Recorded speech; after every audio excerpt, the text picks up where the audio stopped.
स्वागत है आप सबका दी हॉरर विला में फिर से एक बार। तो दोस्तों, जो भी मुझे रेगुलरली सुनता है, आप मेरे परिवार जैसे हो गए हैं। और अब मैं आपको थोड़ी और डरावनी कहानी पर ले चलता हूँ। तो दोस्तों, आज का जो हमारा सफ़र है ये बहुत ही भूतिया सफ़र है, जिसका नाम है जब भूतों ने उन्हें कीचड़ में धांस दिया। ओ बुढ़वाओ एक प्रकार के भूत के बारे में है। जब कोई व्यक्ति किसी कारण बस पानी में डूबकर मर जाता है तो वह बुढ़वा बन जाता है। बुढ़वा बहुत ही खतरनाक होते हैं, पर इनके बस केवल पानी में ही चलती है।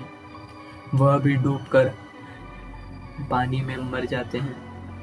हमारे तरफ गाँवों में जब खाटो यानी कि खटिया में बहुत ही खटमल पड़ जाते हैं और खटमल मार दवा डालने के बाद भी वे नहीं मरते, तो लोगों के पास इन रक्त चूषक प्राणियों से बचने का बस एक ही रास्ता बचता है, और वह यह है कि उस खटमल खाट को किसी तालाब या फिर खंता आदि में पानी में डुबा दिया जाए। जब वह खटमल खाट 2 दिन तक पानी में रहते हैं तो वह खुद उस खाट को छोड़कर निकल जाते हैं।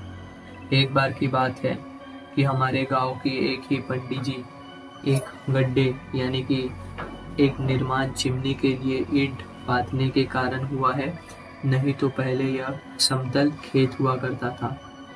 मैं अपनी बस खाट यानी कि बांस की खाट को खटमल से निजात पाने के लिए डाल आया थे।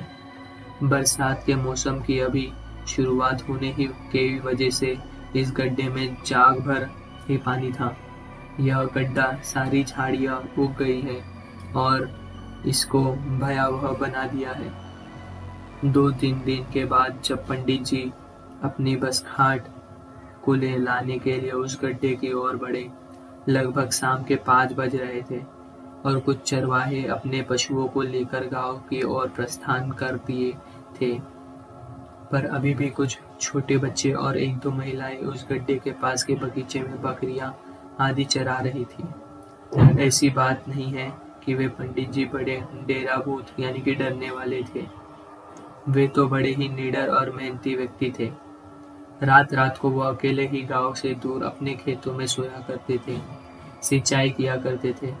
पर पता नहीं क्यों उस दिन उस पंडित जी के मन में थोड़ा भय व्याप्त था। अभी पहले यह कहानी पूरी कर लेते हैं, फिर उस पंडित जी से ही जानने की कोशिश करेंगे कि उस दिन उनके मन में भय क्यों व्याप्त था।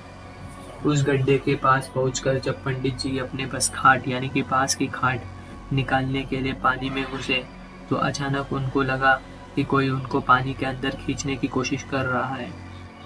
पर वे तब तक हाथ में अपनी खाट को उठा चुके थे, और यह क्या, इसके बाद वे कुछ न कर सके और न चाहते हुए भी थोड़ा और पानी के अंदर खींच लिए गए।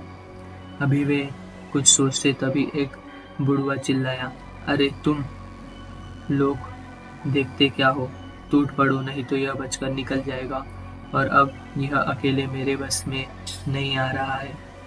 तब तक और एक बुढ़वा जो सुअर के रूप में था चिल्लाया, हम इसको कैसे पकड़े, इसके कंधे से तो जनेऊ झूल रहा है। इतना सुनते ही जो बुढ़वा पंडित जी से हाथापाई करते हुए उन्हें पानी में खींचकर डुबाने की कोशिश कर रहा था, वह फौरन ही हाथ बढ़ाकर उस पंडित जी के जनेऊ को खींचकर तोड़ देता है। जनेऊ टूटते ही लगभग आधा दर्जन बुढ़वा जो पहले से भी वहां मौजूद थे उस पंडित जी पर टूट पड़े। अब पंडित जी की हिम्मत और बल दोनों जवाब देने लगे और बुढ़वा बीच पड़ गया। बुढ़वाओं के पंडित जी को और अंदर खींच लिया और उनको लगे वही पानी में धंसने। पंडित जी और बुढ़वाओं के बीच ये जो सीन चल रहा था वह किसी बकरी के चरवाहे बच्चे ने देख लिया और चिल्लाया कि वीरेंद्र बाबा पानी में डूब रहे हैं। अब सभी बच्चे चिल्लाने लगे। तब तक बुढ़वाओं ने पंडित जी को उलटकर के कीचड़ में उनका सर धंस दिया था और धंसते ही चले जा रहे थे। पानी के ऊपर अब रह रहकर पंडित जी का पैर भी कभी कभी दिखाई पड़ जाता है। बच्चे की चिल्लाहट सुनकर तभी हमारे गांव के श्री नेपाल सिंह वहां आ गए और एक हाथ बड़े बच्चे के साथ गड्ढे में घुस गए। गड्ढे में घुसकर उन्होंने अचेत पंडित जी को बाहर निकाला। पंडित जी के मुंह, कान, आंख और सर आदि में पूरी तरह से कीचड़ लगी थी। अब तक आलम यह था कि हमारा लगभग आधा गांव उस गड्ढे के पास जमा हो गया था। आनंद फानंद में उस पंडित जी को नहलाया गया और खाट पर सुलाकर ही घर लाया गया। कुछ लोगों को लग रहा था कि पंडित जी अब बचेंगे नहीं, पर अभी भी उनकी ससरी चल रही है। ससरी यानी कि सास। प्राथमिक स्वास्थ्य केंद्र के डॉक्टर आ चुके थे और पंडित जी का इलाज शुरू हो गया था।